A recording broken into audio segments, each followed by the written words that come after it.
Almanaku. On this day, ngjarjet më të rëndësishme të ditës në Top Albania Radio.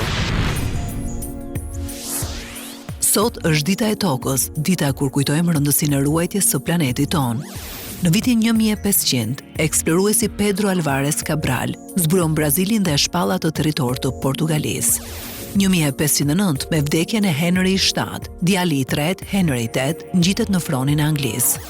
1876, Pjetër Ilich Çajkovski përfundon kompozimin e baletit Liçeni i Mjelmave. Skenari fillimisht me 4 akte mbështetet në tregime popullore ruse dhe tregon historinë e Odetës, një princesh që u shndrua me magji në mjelm. 1884, për herë të parë, amerikano-britaniku Thomas Stevens fillon udhëtimin me biçikletë rreth botës, i cili zgjati 2 vjet e 9 muaj. 1906, lojrat olimpike të ndërmjetme hapen në Athinë.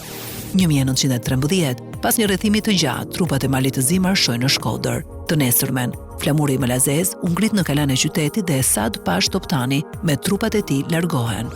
Më 22 prill të vitit 1924 u vra nga një agent sekret i Zogut Avni Rustemi, ai ishte mësues, publicist dhe deputet shqiptar.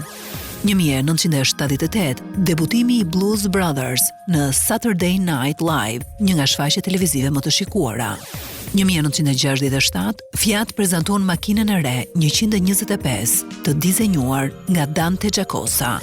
1969, për herë të parë realizohet transplanti i syrit tek një qenie njerëzore.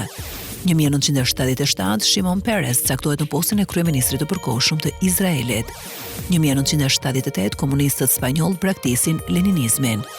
1991, Intel lançon mikroprocesorin 486 SX.